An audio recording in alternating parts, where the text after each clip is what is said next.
Bismillahirrahmanirrahim. Assalamualaikum warahmatullahi wabarakatuh.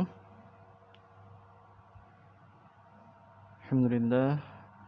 Alhamdulillahilladzi arsala rasulahu bil huda wa dinil haqq liyudhhirahu 'alad dini kullihi wa kafa billahi shahida. Asyhadu an la ilaha illallah wa la syarika lah. Asyhadu anna Muhammadan 'abduhu wa rasuluhu la nabiyya ba'dah. Allahumma shalli wa sallim 'ala nabiyyina Muhammad wa 'ala alihi wa sahbihi wa mawalah. Amma ba'd. Alhamdulillah teman-teman perkuliahan di hukum acara pidana.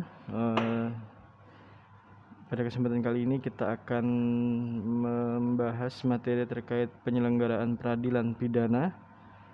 Semoga dengan video materi ini dapat mencerahkan, kemudian dapat menambah referensi kita terkait dengan hukum acara pidana.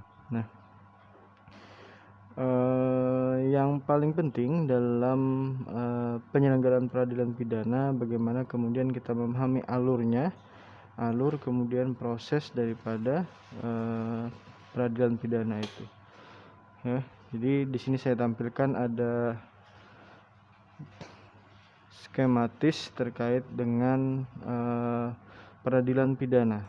Jadi skematisnya ada, bagaimana kemudian tahapan-tahapan yang nanti juga akan kita bahas secara mendalam. Jadi alur suatu proses perkara pidana dimulai dengan sangkaan adanya tindak pidana yang masuk dalam proses yang pertama itu di kepolisian, yaitu dengan dilakukannya tindakan penyelidikan dan penyidikan. Ya.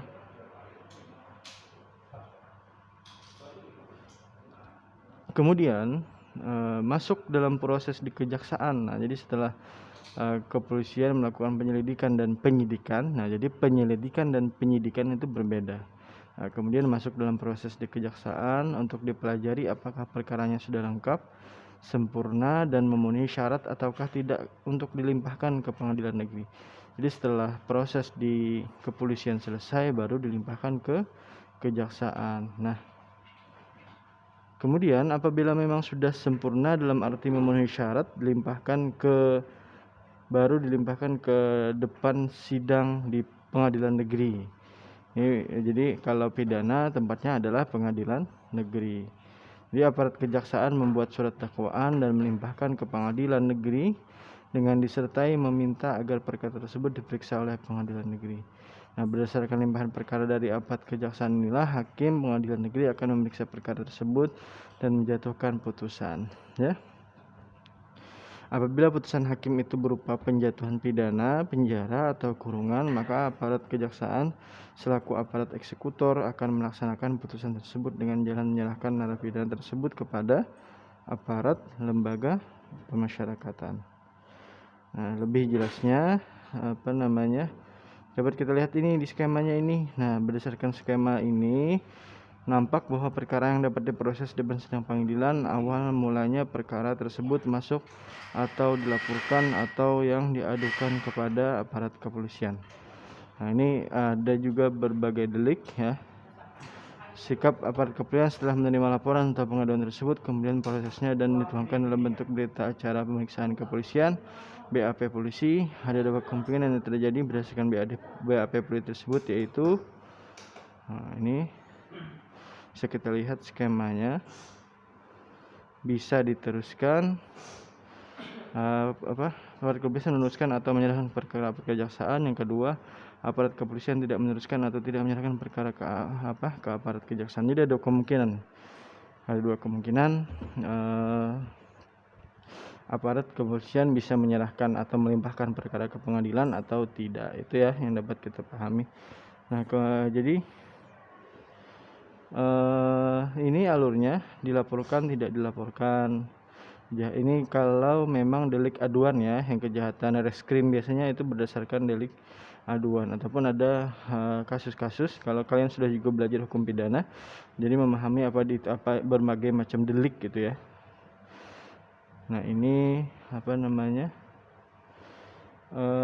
jadi tindakan aparat kepolisian tersebut apabila dijabarkan kita identifikasi lebih lanjut, aparat kepolisian meneruskan atau menyerahkan ke aparat kejaksaan apabila Yang pertama, perkara yang masuk tersebut benar-benar merupakan tindak pidana. Yang kedua, ada alat bukti yang mendukung sangkaan bahwa terjadi tindak pidana dan alat bukti ini cukup dari segi kuantitas maupun kualitasnya memenuhi persyaratan sebagai bukti sebagaimana ditentukan oleh undang-undang.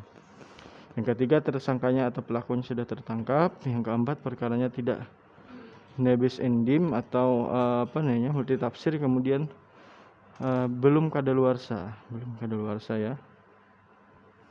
Nah, sedangkan tindakan aparat kepolisian tidak meneruskan atau tidak menyerahkan perkara kejaksaan apabila satu, ternyata perkara tersebut bukan merupakan tindak pidana, misalnya ternyata perkara perdata ya. Kemudian walaupun ada sangkaan telah terjadi tindak pidana namun tidak ada bukti yang mendukung atau sangkaan telah terjadi tindak pidana tersebut, misalnya hanya ada satu saksi saja, yaitu saksi yang melapor atau pengadu dalam hukum acara pidana, dan satu asas ini ya tadi. Nah, dan berfungsinya hukum acara pidana seperti kita diuraikan di atas tadi, bahwa keberadaan hukum acara pidana adalah dalam rangka menegakkan dan mempertahankan hukum pidana material. Dengan demikian, berfungsinya hukum acara pidana adalah apabila satu, ada laporan bahwa telah terjadi suatu tindak pidana atau ada pengaduan bahwa telah terjadi suatu tindak pidana.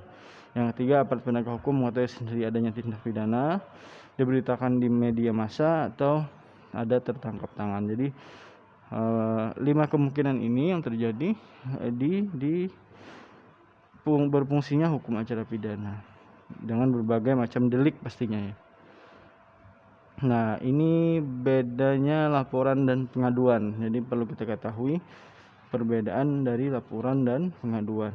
Jadi kalau laporan itu dari sejarah pengertian yaitu pemberitahuan yang disampaikan oleh seseorang karena hak atau kewajibannya berdasarkan undang-undang kepada pejabat yang berwenang tentang telah atau sedang atau diduga akan terjadinya peristiwa pidana. Ini laporan ini biasanya delik aduan ya. Kalau pengaduan, pemberitahuan disertai permintaan oleh pihak yang berkepentingan kepada pejabat yang berwenang untuk menindak menurut hukum seseorang yang telah melakukan tindak pidana aduan yang merugikannya. Nah, ini delik aduan, juga laporan. Kemudian dasar hukum juga beda. Kalau laporan itu ada di pasal 1 butir 24 Kitab Undang-Undang Hukum Acara Pidana.